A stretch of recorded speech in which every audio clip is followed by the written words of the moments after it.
Bueno, vamos a hacerlo de modo así rápido. Habíamos visto un poquito, yo siempre tengo la tendencia de repasar un poquito lo que habíamos visto. Hoy es bastante, pero bueno, es necesario. Esto de todas maneras está en el aula virtual, que vamos a subir apenas terminemos de dar todo esto, para que ustedes lo puedan ver. Habíamos dicho lo que eran los aparatos de maniobra, ciertas características, tensión, corriente. Esto lo habíamos visto. Eh, no sé si habrá alguna pregunta que quedó bollando por ahí. Habíamos dicho que una de las cosas importantes era el nivel de aislamiento, el poder de cierre, el poder de corte o capacidad nominal de ruptura. ¿Cuáles son las solicitaciones que están sometidos el equipo eléctrico, ¿no? Uno de los fundamentales es el calentamiento, el aislamiento y los esfuerzos mecánicos. Y son todas las cosas que tenemos que cuidar precisamente porque los aparatos funcionen bien y digamos, el esquema eléctrico que tengamos que atender no tenga dificultades con la posibilidad de que avance algún tipo de avería o algún tipo de cortocircuito que pueda dañar el equipamiento de maniobra. Bueno, decíamos el objetivo, la aplicación, los tipos de maniobra, fundamentalmente lo que son maniobras en vacío, o sea, sin carga, y lo que son maniobras en carga, esa es la gran diferencia. El seccionador habíamos dicho que era un equipamiento que tiene dos posiciones, abierto o cerrado, solo puede abrir y cerrar el circuito cuando la corriente es despreciable y no hay diferencia de potencial entre sus contactos. O sea, en teoría el seccionador no debe tener la circulación de corriente. Después en la práctica uno puede, digamos, manejar ese tema de acuerdo al nivel de corriente que podamos manejar el arco. Por ejemplo, después lo vamos a ver, uno es la forma de sacar un fusible, la forma de sacar un fusible NH o alto poder de ruptura con carga, que es lo que hace una cuadrilla de las distribuidoras en la vía pública, ¿no? Que nosotros a veces vemos cuando entran con todos los clientes y toda la carga y hace un chisporroteo, pero bueno, tiene que ver precisamente con esa situación. O sea, el seccionamiento es un tema fundamentalmente que tiene que ver con la posibilidad de abrir un circuito físicamente para evitar la circulación, digamos, o retorno de tensión y o corriente, ¿no? Por eso es muy importante definir que no se tiene poder de cierre ni de corte, que debe trabajar sin carga.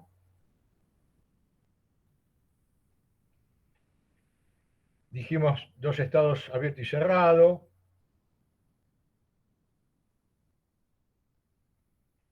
Siempre tiene que ver con la velocidad de la operación que lo aplica el operador. Por eso muchas veces se emplean situaciones de muelles, situaciones de aire comprimido, todo lo que fuera de resorte. ¿eh? Esto ustedes quizás allá no estén presentes en las instalaciones, pero era lo que existía, ¿eh? Y tenía que ver con la, digamos, para extinguir el arco, la idea era hacerlo la maniobra rápida a través de cuchillas y un muelle, que acelerara la apertura o el cierre.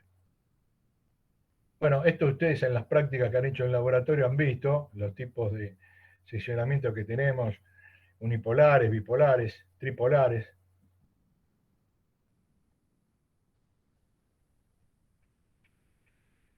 Bueno, acá tienen un seccionador tipo de alta tensión. Esto tiene que ver con los niveles de tensión, dijimos los niveles de aislamiento.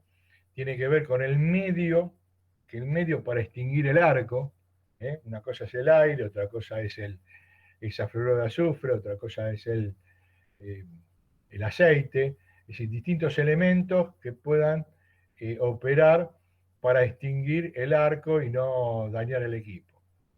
Bueno, la mayoría tiene seguramente contacto, si la gente que está ligada a la electricidad, de ver este seccionador con fusibles o este elemento, digamos, también, en baja tensión, son todo variantes que aparecen en los catálogos comerciales. En otro nivel, en alta tensión, aparece un seccionador de cuchillas giratorias. Esto es muy importante en las playas a cielo abierto, donde el medio dieléctrico, digamos, entre las fases es el aire. Un típico seccionador de alta tensión, que es la cuchilla deslizante. Otro que es a columna giratoria. Y uno muy aplicado también, que es el tipo de, digamos, de disposición vertical, que se llama pantográfico, ¿no? Es similar a, digamos, lo que utilizan como contacto el premetro o los subtes, en algunos casos, ¿eh? Para hacer contacto, digamos, con la parte de alimentación de energía. Digamos, en lo que sea situaciones de tipo compacto, en lugares cerrados, obviamente sin la presencia, digamos, de la posibilidad de lluvia o de inundación o de algún otro tema que tenga que ver con el acceso de roedores o de vandalismo, tiene que ver lo que son los sesionadores de media tensión, las distintas formas, ¿no? Las distintas funciones, eh, digamos, y algunos de estos ustedes lo habrán visto ahí en el laboratorio, ¿no? Es decir, estos tienen seguramente, son celdas muchas compactas, que tienen el medio dieléctrico, es el hexafluoruro de azufre o el vacío. ¿Mm? O sea, están en una ampolla los, los contactos y especialmente extinguen el arco, porque muchos de estos son seccionadores bajo carga o lo que se llama nuevamente ducto cable o ducto fusible. Después tenemos seccionadores en baja tensión, distintas formas.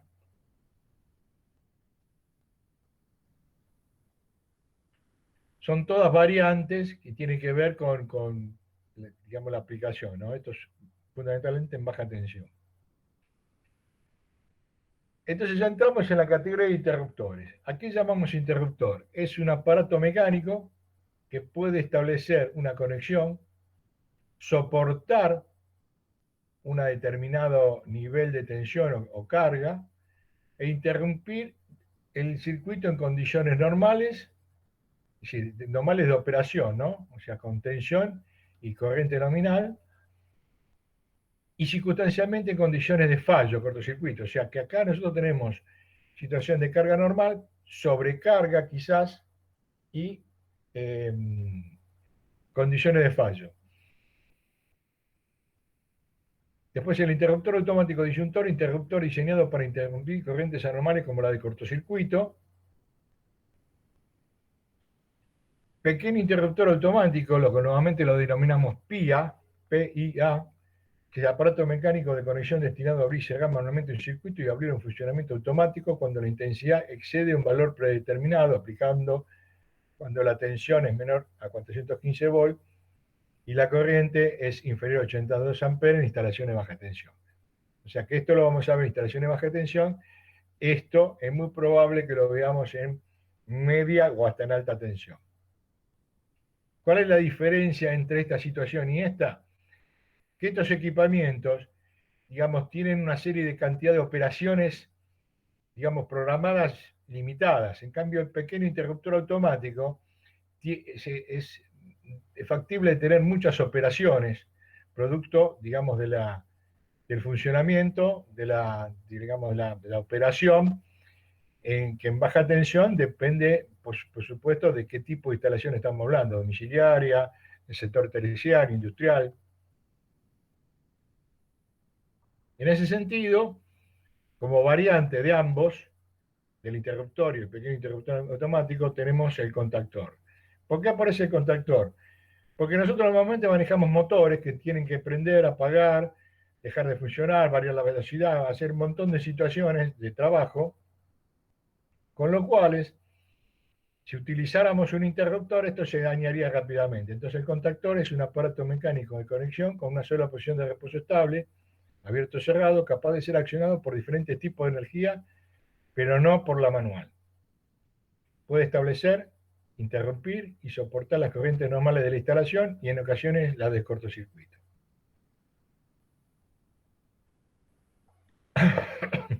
Acá tenemos los interruptores de mando y parada de emergencia, interruptores automáticos que son dispositivos de protección. O sea, todo esto es respecto a la instalación eléctrica. Todavía no entramos en lo que es el aspecto humano. Pero bueno, evidentemente lo necesita la instalación eléctrica para poder trabajar y estar seguro que esa instalación va a funcionar. Bueno, la forma del contactor, acá hay un tipo de contactor trifásico con contactos auxiliares, están los contactos auxiliares, los contactos principales, un nivel de resorte, una armadura fija y una armadura móvil, un flujo magnético con una bobina de alimentación, y eso es lo que funciona, digamos, el principio básico de cómo funciona un contactor.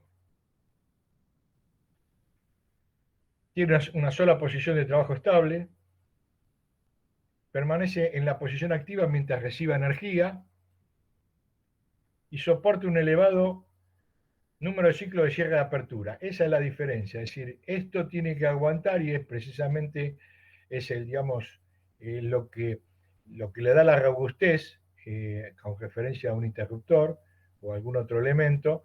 Por eso se denomina contactor. En definitiva, es algo que conecta y desconecta en una cantidad de cierre y apertura impresionante, ¿no?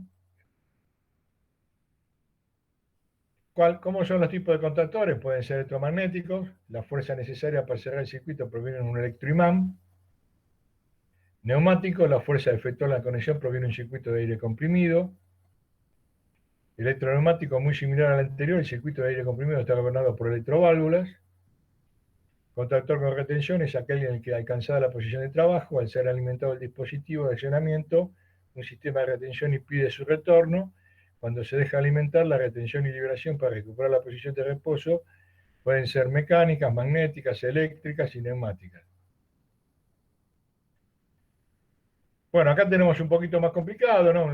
Digamos, normalmente ustedes van a ver cuando es un contactor que hay un pulsador de marcha, un pulsador de parada, ¿no? Estos seguramente ustedes van a ver una caja con dos botones, uno verde y uno rojo, un contacto auxiliar, el motor trifásico, ¿eh?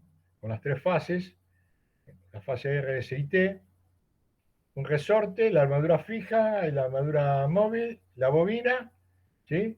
Y a partir de acá uno puede hacer, digamos, darle marcha al motor o pararlo, a través de un contactor.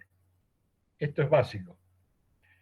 Bueno, después ustedes seguramente con el devenir de la carrera van a ir viendo este tipo de situaciones, los contactores con distintas características, la cantidad de funciones que pueda tener, en el caso de inversión de sentido de giro con 300 amperes, un contactor trifásico por un motor de hasta 5 kilowatts, un contactor con, digamos, arranque de estrella de triángulo de 350 kilowatts, un contactor trifásico con motor con 350 kilowatts. Es decir, toda una serie de variantes que tienen que ver, ustedes como acá van a ver las distintas funciones, pero todos son trifásicos para motores y tienen que ver con una potencia que tengan que manejar desde el punto de vista de contacto, ¿no?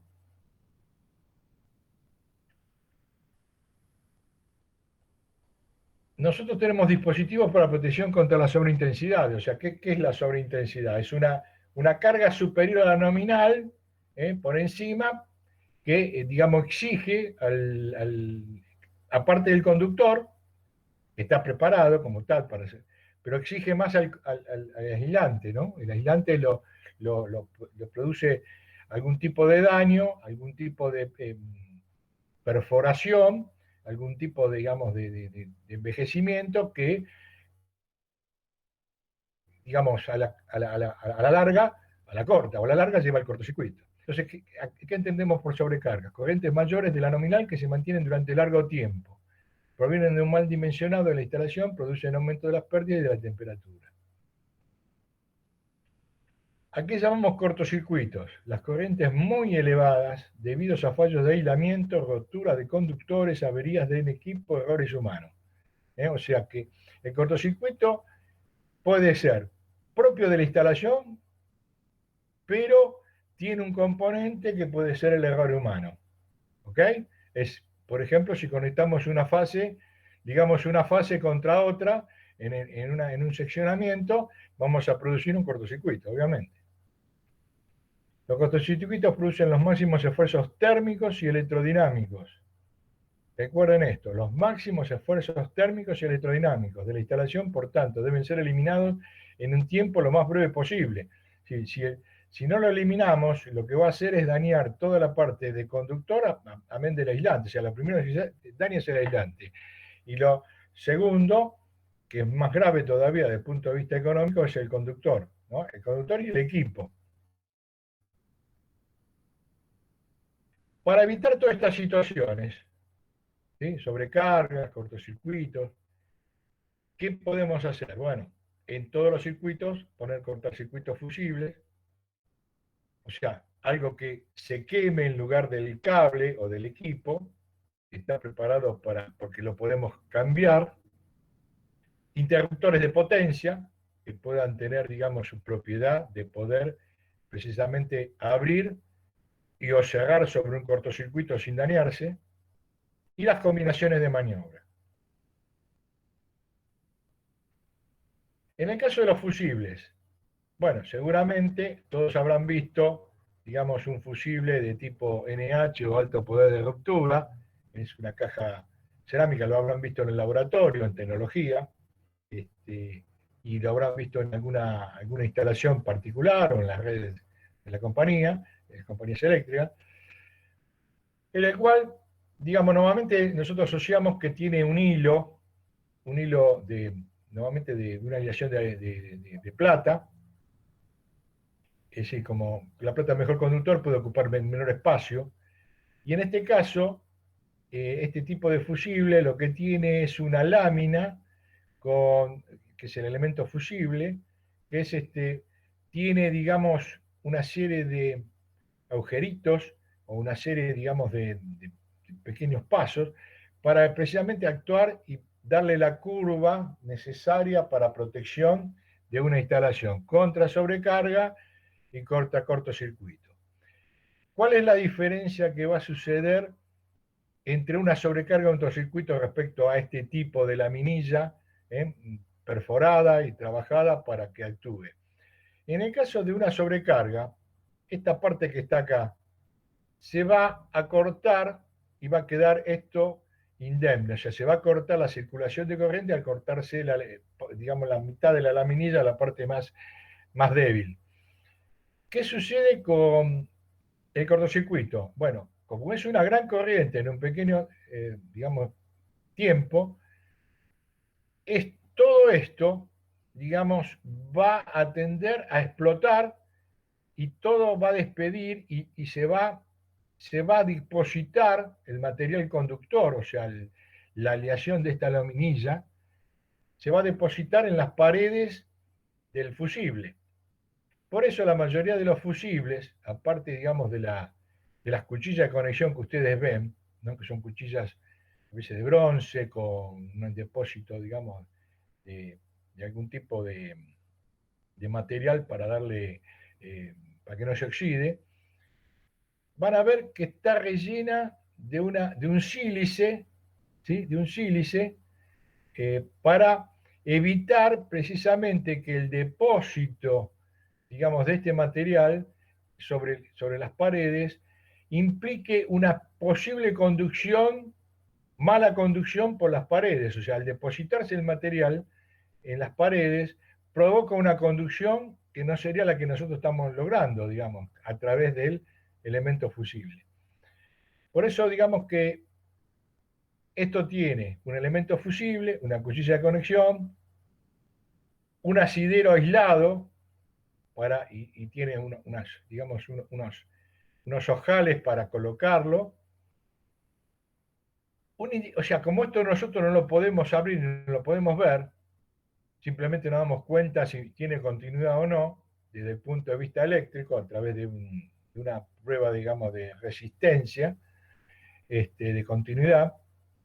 Usted recuerde que en la continuidad la resistencia es igual a cero, ¿eh? Y si el circuito está abierto, la resistencia es infinita.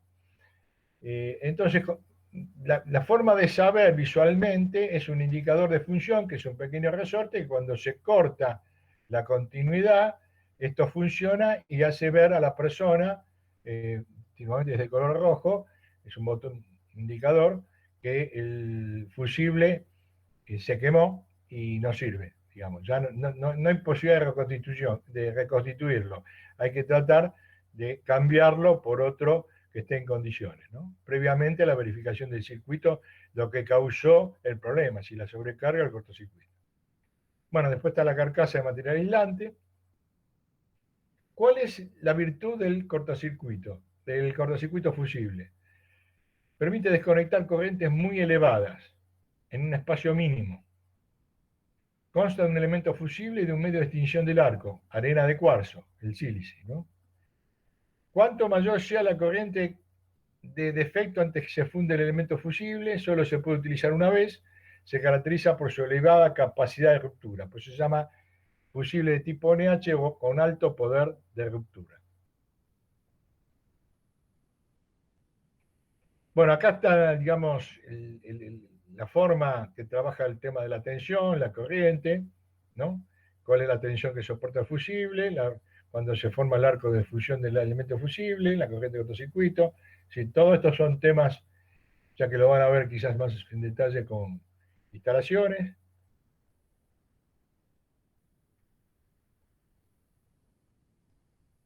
Acá está digamos en una escala doble logarítmica, en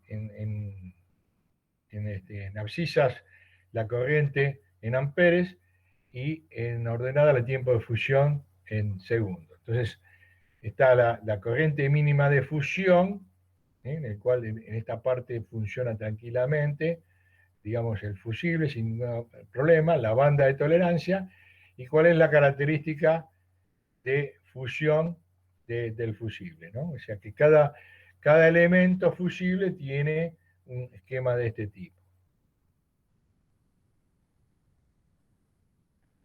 Bueno, después las clases de funcionamiento de los fusibles. Ustedes tienen fusible de rango completo, fusible de rango parcial.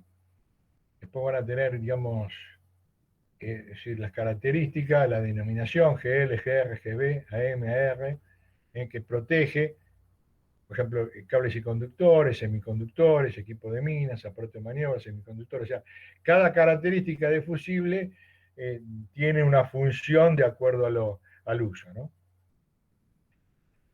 Estos fusibles de rango completo pueden ser cargados permanentemente con su corriente nominal y son capaces de interrumpir corrientes desde la corriente mínima de ruptura hasta su poder de corte. Los de rango parcial pueden ser permanentemente cargados con su corriente nominal e interrumpen corrientes a partir de un determinado múltiplo de su intensidad nominal hasta el poder de corte. Otro de los temas que tenemos, digamos, para protección son los relés térmicos. Acá tienen el esquema de un relé térmico bimetálico. Obviamente, para tener esto tenemos que tener una bobina de calentamiento. Si la corriente sufre un incremento debido a una sobrecarga, las tiras metálicas se calientan proporcionalmente a ella. Las tiras bimetálicas al calentarse se deforman, produciendo el desplazamiento de la corredera que abre los contactos. El posicionamiento inicial de la palanca de disparo determina la corriente necesaria para la apertura. La temperatura ambiente no afecta porque la palanca de disparo también es bimetálica y se deforma con la temperatura exterior. Entonces, quizás nosotros este elemento lo necesitamos en proteger fundamentalmente máquinas y elementos que puedan tener características importantes de calentamiento. Acá están todos los dispositivos. Bueno, también acá tengo, digamos, es decir, múltiplo de la corriente regulada en amperes, en ordenadas el tiempo de fusión de disparo, y bueno, acá aparece la curva de disparo, ¿eh? Y la corriente igual a la corriente de desregulada, ¿no? Bueno, ahora vamos a entrar otra vez en interruptor de potencia. Si quiero realizar la protección simultánea contra sobrecargas y cortocircuitos, los interruptores incorporan dispositivos de protección térmicos como los relés y uno de tipo magnético. O sea que el interruptor de por sí está preparado, pero necesita, para advertir la posibilidad de una sobrecarga y un cortocircuito, un elemento que le dé aviso y le mande a abrir el, el- el- el mecanismo de apertura, ¿no? Los interruptores de potencia tienen como función proteger los circuitos contra sobrecargas, cortocircuitos o subtensión. Llevan incorporados dispositivos que miden la corriente y la tensión de la instalación para detectar las situaciones anómalas y actuar en consecuencia desconectando los circuitos. El cierre suele ser manual y la apertura automática.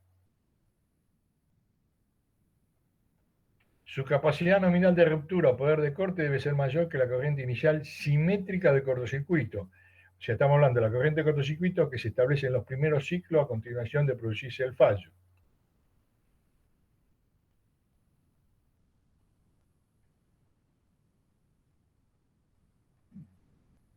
El elemento de disparo térmico es un relé térmico que se encarga de actuar cuando se produce una sobrecarga.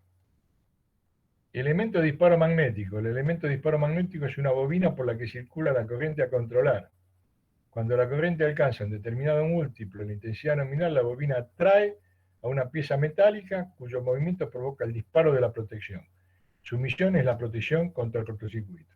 O sea que todo esto ustedes lo obtienen en la vida práctica, y lo vamos a ver después en detalle, en los interruptores termomagnéticos, ¿no? El pequeño interruptor automático o interruptor termomagnético tiene esta característica: algo que dispara por sobrecarga y algo que dispara por cortocircuito.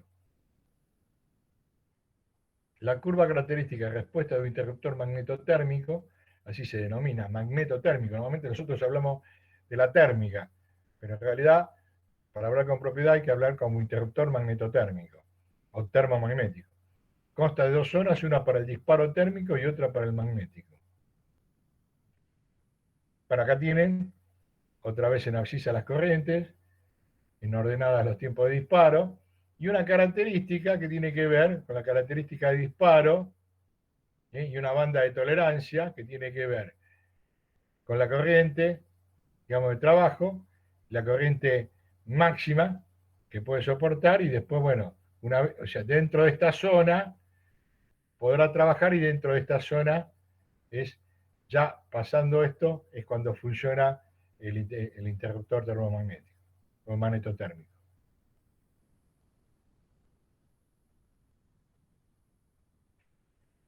Bueno, existen interruptores que la corriente M es ajustable. Ustedes sabrán, estos son interruptores de un polo, bipolares, tripolares y tetrapolares. O sea, interruptores automáticos para la protección de circuitos con elevada corriente de cortocircuito. Si comparamos la protección mediante fusible e interruptor de potencia, vamos a tener una curva de fusible, una zona de trabajo, una zona de disparo, en la posibilidad de disparo magnético del interruptor, ¿bien? Y una zona donde el tiempo de fusible es más corto que la actuación del interruptor. O sea que esto nuevamente es comparable, y uno tiene que determinar qué le conviene mejor, si poner un fusible o poner un interruptor. Bueno, pues hay otros elementos que tienen que ver con lo que llaman termistores, son semiconductores con comportamiento equivalente a la resistencia de alto coeficiente térmico. Su resistencia eléctrica decrece muy bruscamente con la subida de temperatura. Esta variación permite detectar la evolución térmica del equipo que protegen.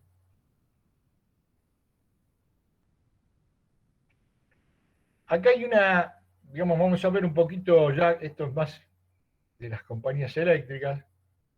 lo que hablábamos eran los centros de transformación, media tensión, baja tensión, que mencionaba Joaquín en las primeras clases, donde tenemos centro de transformación de tipo interior o exterior. Nosotros lo podemos ver en una casilla o lo podemos ver en una pequeña plaza, a lo mejor en forma externa, ¿no? O en un lugar abierto, digamos, que no se justifica una edificación en material. Puede ser a nivel o de superficie y subterráneo. Pueden estar, a veces, de acuerdo a la cometida de las redes, pueden estar alimentados por línea aérea. O sea, esto estamos hablando media tensión, transición a baja tensión, ¿no? Los transformadores. Pueden estar alimentados por cables subterráneos. Siempre nosotros vamos a hablar en aéreo, se llaman líneas, y en caso de subterráneo son cables. Por su emplazamiento, el interior, hay equipos dentro del recinto o están a la intemperie. Pueden ser que los centros de transformación tengan una sola línea de alimentación, o sea, lo que llamamos tipo radial, y si nosotros tenemos una sola vía, si esa línea de alimentación tiene alguna avería o algo por el estilo, nos quedamos sin suministro. No tenemos forma, digamos, no tenemos retorno por otro lado. Cuando hay dos líneas de llegada procedentes de una misma subestación y apertura de división de red, significa que podemos tener una línea normalmente abierta, que está dando suministro a ese centro de transformación, y otra que está abierta, energizada, o sea, con tensión, digamos, con lo que se llama retorno de suministro. Con lo cual, a diferencia de la tipo radial, si la primera, de la que tiene dos líneas, la primera línea de funcionamiento normal se avería, podemos abrirla para repararla y retornar el suministro con la otra. Tiene que ver con el diseño, tiene que ver con la posibilidad de una conmutación manual, una conmutación automática, tiene que ver quizás con la forma que se manejan las compañías, ¿no? ¿Cuáles son los componentes básicos del centro de transformación? Equipos de media, los transformadores. Podemos tener a veces dos servicios. Normalmente acá en Buenos Aires había dos servicios, lo que llamamos el servicio de red 3x220 volt, con conexión triángulo, y el servicio 3x380/220 volt, con conexión estrella, con neutro accesible y puesto a tierra, rígidamente a tierra. Y equipos de baja tensión. Perdón, porque yo estoy embalado con este tema, pero ¿hay alguna pregunta? ¿Se escucha bien? ¿Se entiende lo que estoy diciendo? Viene bien. ¿Cómo? Venimos bien, claro, profe. Bien, bien, venimos bien. Bien, perfecto. No dejen, si hay alguna situación, no dejen de preguntarme y paramos la pelota ahí y vemos, ¿no? Pero bueno, todo esto, bueno, insistir, son temas de otras materias. Nosotros damos un panorama para saber de cuándo estamos hablando y qué riesgos vamos a tener que afrontar con las instalaciones eléctricas. Los trabajos en la instalación de una cámara de transformación. Tenemos tableros con celdas abiertas, cerrados, con retorno. Dentro de la celda podemos tener puestos a tierra, tenemos que hacer por ahí algún abulonamiento, un desabulamiento, probar un cable. Estos son con equipos de celdas en aire, son las celdas que ustedes vieron en el laboratorio, son las que están entrando donde está el grupo electrógeno, son esas celdas. Las otras celdas, digamos, no permiten hacer estas acciones, las que tienen las ampollas con hexafluoruro o vacío, no permiten hacer esas acciones. Pues son distintas tecnologías, pero son medios dieléctricos distintos. En el caso del tablero baja tensión, tenemos seccionamientos mediante lo que llamamos llave, o seccionadores, digamos, normalmente se operan sin carga, hay que sacarle la carga. Se puede hacer pruebas de secuencia de fases, en el caso trifásica. Hay que, digamos, en un tablero que tiene portafusibles, hay que cambiar a veces los fusibles o, digamos, el portafusible. Hay que cambiar el tipo de llave de accionamiento. Sí, alguien está pidiendo entrar, me parece. ¿Puede ser? Eh, a ver.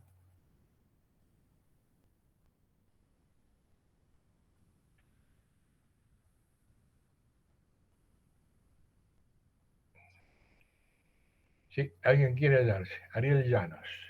Listo, lo admitimos. Bueno, volvamos otra vez donde estábamos. Perdón, estábamos acá. Ahora me perdí.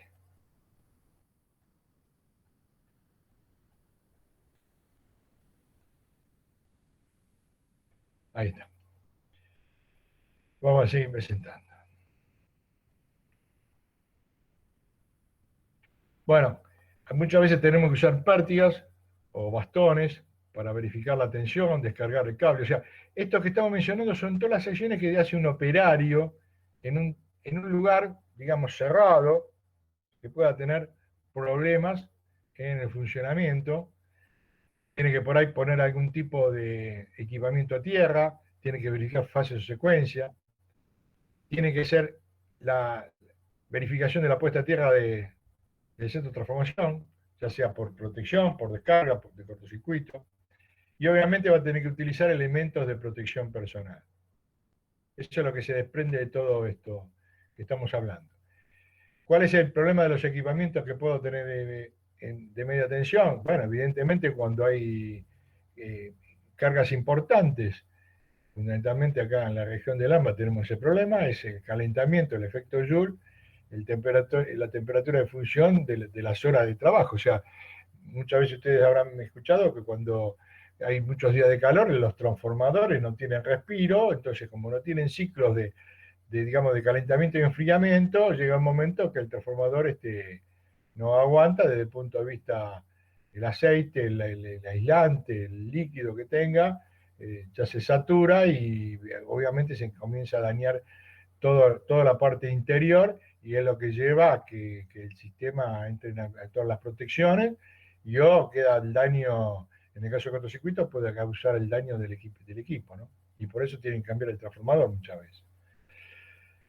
Bueno, el tipo de aislamiento, tenemos que ver el dieléctrico, el aislante con el campo eléctrico que se genera, los problemas de los contactos, la superficie menor y la corriente mayor, es decir, todo lo que sea abulonamiento tiene que ver con el torque que le dimos para evitar la resistencia de contacto y evitar que con el trabajo y el pasaje de corriente se vaya dañando los elementos metálicos. Y fundamentalmente el problema del arco, ¿no? El corte de un circuito será el, el, el arco. Bueno, las distintas técnicas para eliminar el arco eléctrico en equipamientos que utilicen el tema de operar bajo carga. La técnica antigua, ya prácticamente esta fue reemplazada, pero existen todavía algunos equipos en este sentido. La técnica es usar en aceite, por eso existen en algunos lados todavía el pequeño volumen de aceite, el interruptor con pequeño volumen de aceite. Ya no existen los de grande volumen de aceite, pero el aceite poco a poco ha sido desplazado precisamente por las técnicas en gas, ¿no? Y después está la técnica en aire, o sea, esto tiene que ver con ciertos espacios que hay que cubrir, para respetar las distancias en aire, y las técnicas en gas permite compactar y tener otro tipo de tecnología, evitando las fugas, obviamente, del gas, porque si en una ampolla se produce una perforación y se escapa el gas, cuando vamos a cerrar o abrir, se produce un arco y ya no tenemos el elemento que digamos, apaga el arco, ¿no? Y con lo cual puede generar una explosión del equipo. Y ahí está el problema, digamos, de la seguridad y el riesgo que corre el operario bajo esas condiciones. Se evolucionó especialmente el equipo para media tensión. Digamos, antiguamente las compañías tenían un equipo, lo que yo decía, abierto, con gran volumen de aceite. o sea, eran celdas que yo podía ver el equipo y seguramente tenía algún tipo de volante para maniobrar y hacer la apertura de los contactos, y el medio de separación, digamos, que de refrigeración y de aislante del arco era el aceite. Después aparece la celda en aire de tipo cerrada, aparece el interruptor en pequeño volumen de aceite, o sea, con valores limitados, estamos hablando de 1200, 1600, en algunos casos 2000 amperes, por fase, obviamente.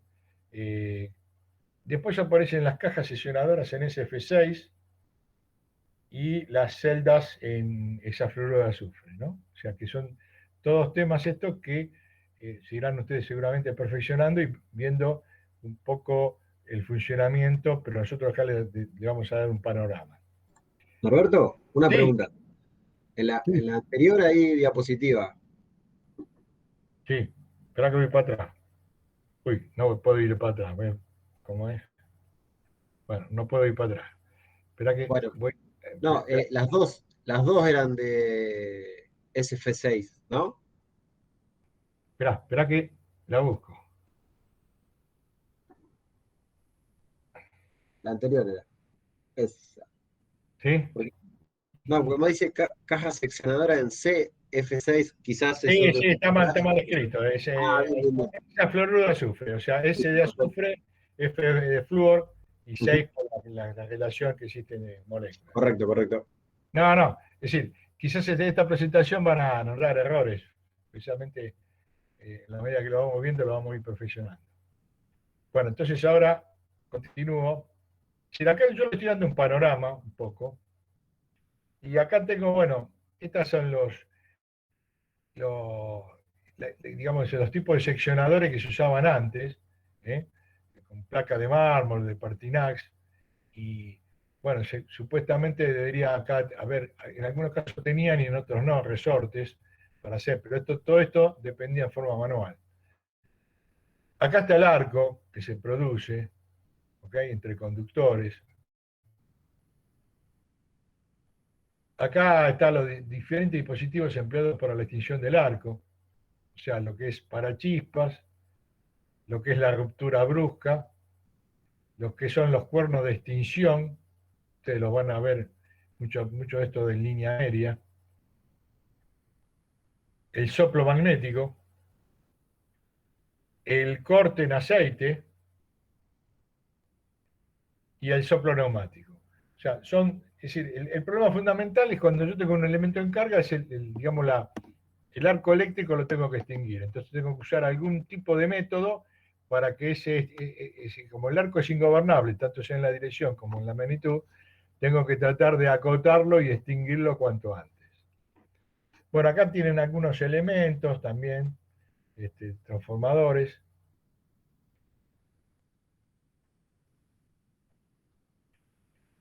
Esto lo viví yo personalmente, por eso digo, en esa experiencia les gano. Operar un interruptor en gran volumen de aceite y después tener una cuchilla deslizante en la llegada de media tensión, o sea, digamos que acá seguramente había alguna barra y algún cable que llegaba, ¿eh? Estaba la protección, digamos, el seccionamiento para liberar el interruptor. ¿Por qué este seccionamiento del interruptor? Porque yo tenía que hacer mantenimiento del interruptor, tenía que abrirlo en algún lado para que no me llegara más tensión. ¿Ok? Entonces, solamente el corte de corriente, solamente el interruptor puede cortar la corriente. En efecto, se producirá el arco eléctrico, pero él posee dispositivos de extinción, el aceite, por ejemplo. Y seguridad, a fin de asegurar el corte, se abren las cuchillas, el corte debe ser visible. O sea, antes, digamos, en las 5 reglas de oro, que vamos a ver más en detalle adelante, cuando se abría la apertura, todo esto tenía que ser visible. O sea que el operador, fíjense esto que está dibujado acá muy groseramente, se subía en una tarima, usaba una pértiga de madera con algún ojal en la punta, el operador con guantes dieléctricos de media tensión, ¿sí? O sea, se aislaba de tierra y se posicionaba y hacía la apertura manual a través de una pértiga. ¿Ok? Acá lo tienen un poquito más el ejemplo más moderno. Un taburete, obviamente ya aislado, bien con material aislante, una pértiga con un cabezal y digamos, un elemento para abrirlo en forma tripolar, el seccionamiento deslizante de cuchillas. ¿Se entiende lo que digo, lo que vengo exponiendo? Sí, se entiende. Bien. Bueno, cuando hablamos de una subestación abierta, fíjense que estamos hablando de algo que vemos que tiene una rejilla para impedir su acceso a que la persona entre, porque cuando esto está energizado representa peligro, hay que guardar una cierta distancia, vamos a ver qué distancia es, y unas paredes, ¿sí?, que implican separación con respecto, o sea que antiguamente la tecnología lo que hacía era construir algo grande, perdón, me vuelvo para atrás, porque disparé. La tecnología lo que hacía era, digamos, utilizar algunos elementos. Ustedes fíjense que acá hay un elemento que yo lo manejo a distancia el tema.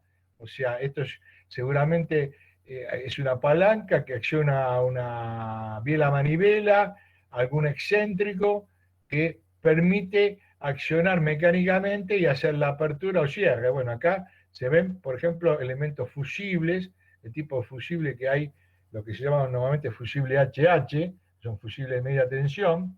Es lo mismo, o sea, en lugar de usar el APR de baja tensión, utilizamos uno con el nivel de media tensión de alta capacidad de ruptura. Digamos, también tiene el sílice, también tiene una laminilla, está preparado para ser fusible. Normalmente este elemento, ¿sí?, se llama rupto fusible, o sea, es un seccionador bajo carga. Yo lo puedo ver con tensión y con carga, porque normalmente esta es la protección del transformador, digamos, de potencia que hay en un centro de transformación. Acá tienen los transformadores, digamos, de tipo seco, digamos, la cometida de los cables de media tensión y obviamente la salida por baja tensión.